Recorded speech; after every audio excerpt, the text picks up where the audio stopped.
Hey, good morning, everyone. Thanks a lot for making time for this session. I'm so excited to be here with all of you guys to talk about, the the hot topic of the moment. How is generative AI going to usher in a new age of art, gaming, and essentially entertainment, right? And before we jump into the meat of the presentation, a quick, overview about myself and Xcube Labs. So I'm the CEO of Xcube Labs, and Xcube Labs is, extremely interesting company and a very relevant company to talk about this topic because we are at the intersection of, creativity as in design, which includes game design, challenging technology, which includes, AI, as well as crypto, cloud, mobile, etc. And also at the intersection of strategy, where we help create and ideate new products at leading enterprises, globally. And we have been looking at the creative aspect of, of gaming technology for a while now. We first started developing games way back in 2009 when the App Store had hardly 50 apps. We had a couple of games in there. We have seen the evolution of augmented reality, virtual reality, the metaverse over the years, right? And when we started looking at, essentially the intersection of generative AI and, gaming, we wanted to take a deeper look at what exactly is art and how has technology kind of, changed art over the years, right? Now, all of you guys are looking at an image here. It's interesting because I think I used Midjourney to generate this image, right? And what do you see here? Can someone tell me what do you see on the image? Okay. I'm sorry? Yeah, caveman sitting, that's right. And what is the gentleman doing there? Yeah, so, the interpretation is he's telling a story, right? And that's one of the earliest art forms that we see. And the point that we want to make here is that the desire for self-expression is kind of very, very intrinsic to us being an individual, right? To us being a human being, right? So that's, this desire to self-express is part and parcel of our identity, our concept of ourselves, and we are not complete if we're not, indulging in self-expression, right? And can someone tell me what this picture is? So these are some of the earliest toys known to humankind, right? So these were discovered, from the ruins of the Indus Valley civilization, which is around, dated to more than 5,000 years ago, right? So even from a long, from, that older period, we have been very, very motivated to create, right? And of course, what you see is, cave paintings, right? And what it reflects is a drive to master, a drive for mastery, right? Improving oneself in a discipline. And all of this is very intrinsic to being part and parcel of a human being, and that liberates us, right? So essentially, what we are saying is that, human beings have a lot of intrinsic desire for self-expression, creating new things that are kind of, that reflect their identity, that reflect their worldview, as well as mastery in a craft, right? That's very intrinsic to us being, satisfied as human beings, right? And what we, I want us to take a look at is essentially, while art is something that's very, very intrinsic to being a human being, it has kind of evolved, over the years in multiple different art forms, right? Or multiple different tangible forms in which audience can experience it, right? For example, the initial art forms are more cave paintings, oral storytelling, etc. Over a period of time, that kind of evolved into sculptures and drama and so on and so forth. The first technology, I would say, is going to be like, inventing the the script, right? Because what happened is that once you've invented the script, you're able to create distribution, right? More and more people can actually, read over time what you have written, right, and what you have created. And if you kind of, expand on that, the invention of the printing press has really kind of amped up distribution, quite a bit, right? So essentially, one area in which we see that technology has made a significant impact is in being able to kind of distribute art, whether it be through books or earlier people, used to only sing, but later on that got recorded, and then got made available as videotape or audio tapes and CD disc, and today streaming, and today if you want to listen to a song, you just go to YouTube and search for it, right? So distribution, technology has made a significant impact when it comes to distribution, as well as the ability to create art in a faster format, right? In a much more, in the sense that if you were to create, a small movie like 70 years ago, it'll probably take you an year or two to be able to kind of, get it done and take it through the whole pre-production, post-production process and all of that. Today, I'm able to shoot a video using my iPhone, right? So essentially, one area is distribution. The other area is the speed at which you're able to kind of produce, right? And in all of these ways, it has actually enabled the creator. It hasn't taken over the creator's job per se, it has enabled the creator. And the third and most important and interesting aspect is newer art forms, right? For example, if you look at video gaming, essentially that's a combination of movies plus computers, right? And the concept of video game came into being only because the computer was invented, right? So essentially, in summary, we see that technology has helped creative people produce faster, better, reach more people, and also innovate, right? Create net new product categories, right? And we see that, that's something that's going to happen with the whole, generative AI, aspect as well. And at the same time, we also want to explore the relationship of the audience with the creator, right? So essentially, why do people consume art? Why do we listen to music? Why do we watch movies? So on and so forth.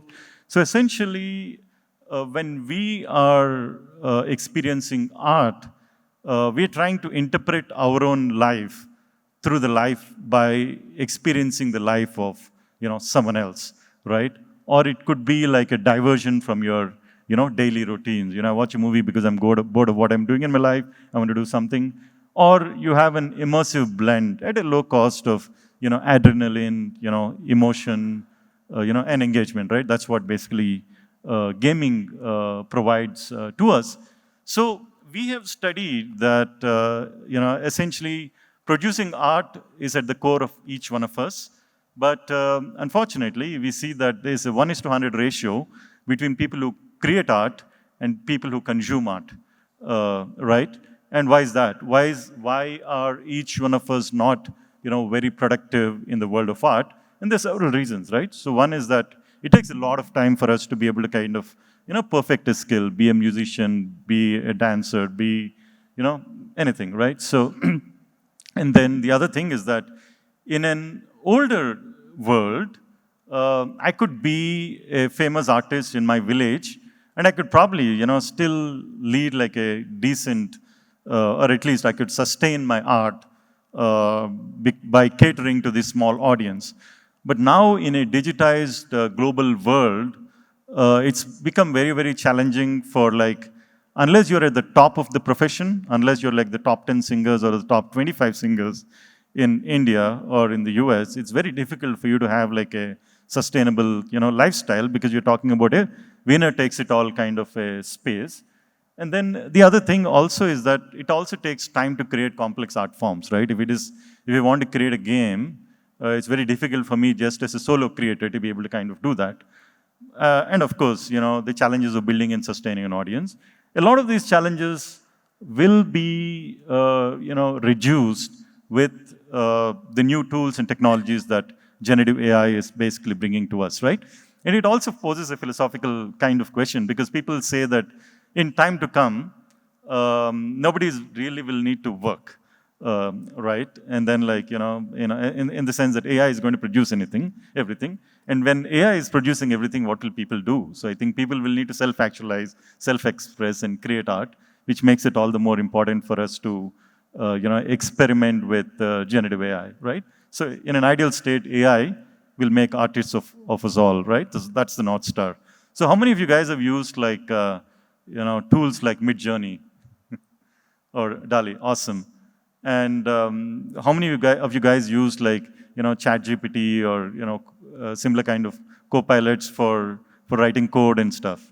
I see that we do have a pretty educated and aware audience here. That's exciting. So what I would like to talk about is where do we see the future of this space evolving in the sense that what kind of new products, what kind of new constructs can we see happen in the next 5 to 10 years. So that way it's more of an exploratory kind of a presentation, right? So I see 3 stages of evolution when it comes to what we call as AI native gaming. This is the first stage, right? This is a stage where we are in, which we call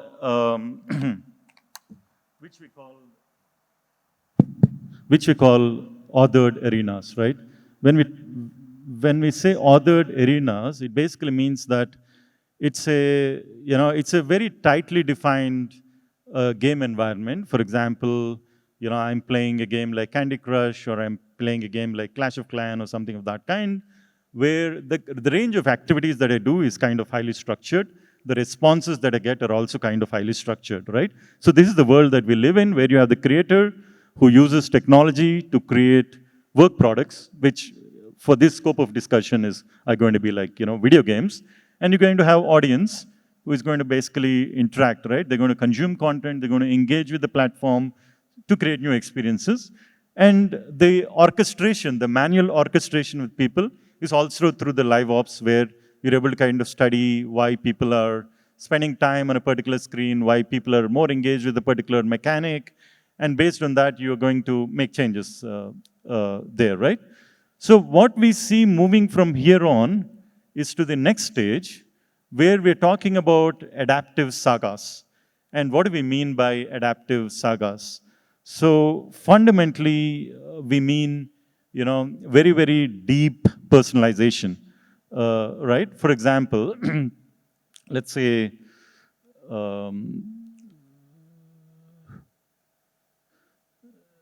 yeah. So let's say that I'm playing something like Candy Crush. Now, the game should understand that, okay, this guy is from India, and you should have an appreciation of what the, based on the data, the behavioral pattern of the player is, and be able to kind of dynamically construct scenes, right? Dynamically construct art.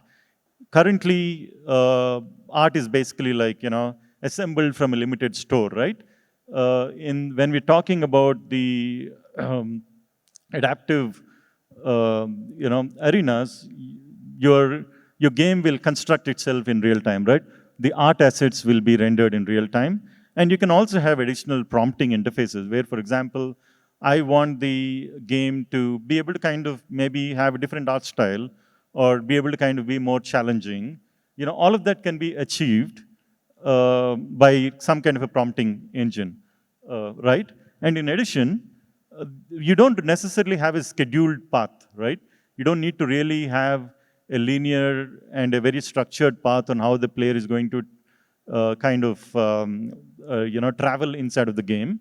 You could have these paths be dynamically produced using large language models, right? So that is something that's kind of, very, interesting. And yeah, so essentially, you're talking about real-time content construction, very deep player personalization. Essentially, you're talking about a lot more autonomy in your work product, right? Your work product is able to kind of, think on its own, construct in real time. And of course, if you start including aspects of AR, VR, etc., it's going to be like a lot more immersive. And over a period of time, you're also expecting that I'll be able to use like, cross-game NFTs, cross-game, cryptocurrency, etc. But the point being that dynamic narratives and real-time adoptions, right? Those are going to be key. So essentially what you're talking about is that the player at the top and the player at the bottom are going to have different kinds of experiences, right? So that is kind of quite, exciting. And the next level of evolution is basically what we call our autonomous game ecosystems, right? So what do we mean? What do we mean by this, right? So why is the real world? Why is the real world so interesting for all of us, right? In a lot of ways, the real world is very, very interesting because I cannot accurately predict what's going to happen, right? So it is not like a very, very structured world where everything is kind of everything happens because of some kind of precursor, right? So it's more like in a lot of ways this is like an organized chaos, right? Because you have certain rules in the society, and then people are expected to follow some rules. And then you have, even when we're talking about the planet, you're talking about multiple countries with multiple cultures, multiple perspectives, so on and so forth. It's highly nonlinear. It is more stochastic, right? Things happen when different groups interact with each other, new things happen, right? So essentially, that's what makes the whole, life in itself very interesting and exciting. And we see that in time to come, you're going to have like a network of, AI agents, a network of, modular gaming services, etc., create much more richer and more, fulfilling experiences, right? So basically, we're talking about like, a lot of different foundational models, a lot of large language models that are very specialized in their own areas, right? So for example, you could have like, a model that is just focused on being able to kind of build a lot of very good castles, right? If I want to add a turret on a castle, this LLM will be able to kind of, do it, with a high degree of perfection in a short span of time. I could have an LLM just for narrative building. I could have something just for, monetization, etc. So you're talking about a network of those kind of LLMs and a lot of proprietary data sets that are kind of linked to those LLMs so that the LLM will get better with time and is able to kind of maintain advantage. At the same time, you're going to see an expansion of modular game services, right? So essentially, whether it's runtime, game services focused on scaling up, scaling down, or for example, I want to do some matchmaking, or I want to be able to kind of, share assets between one game world to the other game world and all of that. We see a lot more, modularity. Obviously, from a whole build perspective, you're seeing a lot of innovation in terms of, new products, so on and so forth, right? So these are the broad, categories that we kind of, talking about with increasing levels of autonomy as well as complexity, right? And these are some constructs of what we call the AI native, gaming era, right? So essentially, we're talking about democratizing, game development, where it's kind of going to be easier for people to build, prompt-based design, prompt-based code, as well as, automated live ops, things like that. Ready access to community and audience, right? For example, you see in platforms like Roblox, there is ready community that creators can, engage with. And ultimately, it's faster time to market, right? Because it's going to be easier for us to, build games because the tools are all there, right? So that is one aspect. The other aspect is also what we call the rise of the gaming, prosumer, right? Because at the end of the day, why do we create art, right? So the first man who created art or first woman who created art, just for themselves, right? They wrote poetry just to satisfy themselves, even though there was no audience, right? And I'm sure all of you guys would have, in your WhatsApp groups and all of that, you would have seen people send recordings of their karaoke from Smool and all of that kind of stuff. You see a lot of people like, take a photography as a hobby, kind of keeps spamming the internet or spamming the social networks with variety of different filters and all of those kind of stuff, right? So all of this is basically because people are super interested in self-expression, right? And they're actually paying money to subscribe to some of these tools and then create content, right? So that's something that we're going to continue to see, where you might want to make a product just for yourself or make it for limited audiences, just like with what happened to photography with Instagram and their filters, right? Now everyone is like a hobby photographer, so to speak.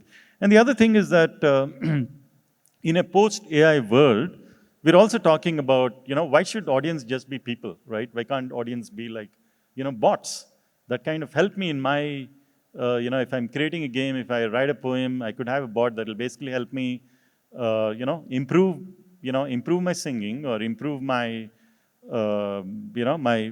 poetry, give me feedback and give me applauses, so on and so forth, right? So, because if you're able to have like a well-trained set of audience, that in itself, can be a service, right? And we did talk about, deep personalization, and we're also talking about dynamic and infinite gameplays, right? In the sense that, by dynamic gameplays, we mean like games and game pathways that are constructed in the moment, based on user data. For example, I could connect my, Apple Watch data to my first-person shooter game, and it can throw up scenarios for me based on my pulse rate and, so on and so forth, right? And so it's more conscious, games, right? Games that are able to kind of think for themselves, experiment, create stuff, right? Ultimately, in the new gaming world, we're talking about, intelligence going to be like a default factor, right? So a lot of the non-playing characters today are not very smart in a game, right? Let's say I'm playing a first-person shooter game, or I'm basically fighting against the enemy coming. Enemy walks only in very structured manner. Enemy is like, I'm talking about, AI enemy, right? AI enemy is not very smart. And I think that's basically going to go away. And AI enemy is going to be like a lot more smarter. There's going to be a lot more nuance, whether in terms of their, behavior inside of the game or their communication, so on and so forth.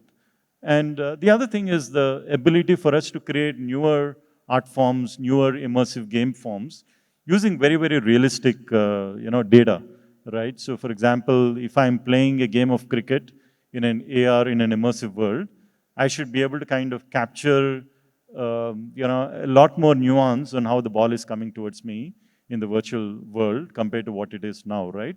So that will happen once you're able to kind of fit balls with, a lot of sensors, be able to kind of capture a lot of data that is going to be, and for example, flight simulation and things like that, right? So the other area is basically innovative formats, right? In the sense that we have seen a certain type of games, but you can potentially see, completely new categories, right? For example, there are these guys, character.ai, which is an interesting, generative AI company. And what they do is they kind of allow you to create characters, right? Let's say you want to talk to, you want to basically have dinner with Albert Einstein or, Marilyn Monroe, someone like that. You can do role plays with them, using this platform, right? Or, for example, like I think this is a fictional RPG that was basically thrown up, world RPG, and it is an artificial world, and I can take on the role of anyone, right? For example, I think I chose the role of a dog who is hungry, and so essentially these are very different art forms, and then you kind of get to engage, and it's going to be fun, and we're going to see how these kind of art forms or these kind of games are going to evolve over the years. And ultimately, we're also talking about, for example, digital companions, right? At a different point in life, you might need a different friend. And then you can actually conjure up these friends who have like a lot of data about you. and who can engage with you, and who can basically like lift you up when you're not in a good mood, or motivate you, or so on and so forth. And you can create your own virtual fan clubs, as well, right? So that's kind of interesting. Uh, and we did talk about the tech involved. I think we're going to have like a multiple foundational models specific to gaming, because we're also talking about multimodal, right? Because you need LLMs and foundational models that understand language, that understand voice, that understand video, that understand 3D models and their construction. It's all going to be very, very different, right? And finally, we can also talk about robotics and neural link type of integration, right? Because increasingly we see that AI will be like robotics is kind of making a leap over the next 5 years in terms of its ability to do intelligent stuff. And historically, toys are something that have been used only by kids. But if you have a toy that is kind of intelligent and can really engage with adults who have disposable income, that's going to create like a nice business case, right?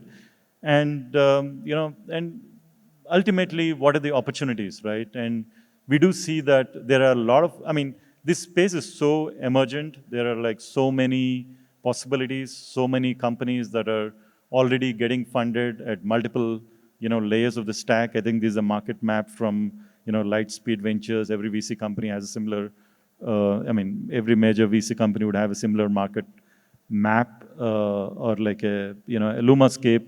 Similar to this, there are a lot of opportunities, right from create, build, application development, runtime, infrastructure management, so on and so forth. And I think we are still in a very early phase of the whole generative AI, the gaming area. And good luck to being creators and building great games, right? I think we have a couple of minutes left. I'll be happy to take any questions.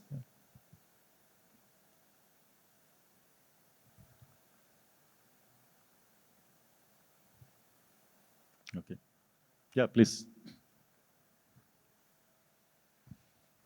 Hi, thank you for the informative section. I am Nalin from Deloitte. I would like to know examples of some companies who you think are doing very well in this generative AI space within gaming. And as we know, like there are these big companies like Google, Microsoft, and all. What do you think, because of Gen AI, could we have a powerhouse company in gaming as well? Uh, what are your thoughts around like next 5 to 10 years of some big Gen AI company coming up related to gaming, especially with Apple launching its VR device and the growth of XR is expected in the next 5 to 10 years. There's supposed to be a tipping point as the prices fall down. So as we get into the 3D worlds, the importance of Gen AI to create the worlds is going to increase, right? So Yeah. want to hear your thoughts on that. Thank you. Yeah, I think there are like many questions there, but to start with, we do have several companies that are trying to create the fundamental infrastructure related to generative AI based gaming, right? So I talked about character.ai, which is essentially enabling to create like very, very rich psychographics and engage with these roles, and create a lot of create entirely newer gaming experiences, right? So similarly, uh, there are like multiple gaming studios which are in their early stage of funding, right? Like, and there are like a lot of problems, or I wouldn't say problem, but like a lot of open spaces in this particular space, right? Being able to kind of automatically stream new content on a real time basis. There are basically companies that are kind of doing that. There are companies that are just focused on being able to kind of build the 3D models, right, in a chat-based interface and things like that. For example, Unity is doing a lot of work in that space. Adobe is doing a lot of work, in that space. There are a lot of companies doing work related to the whole, um,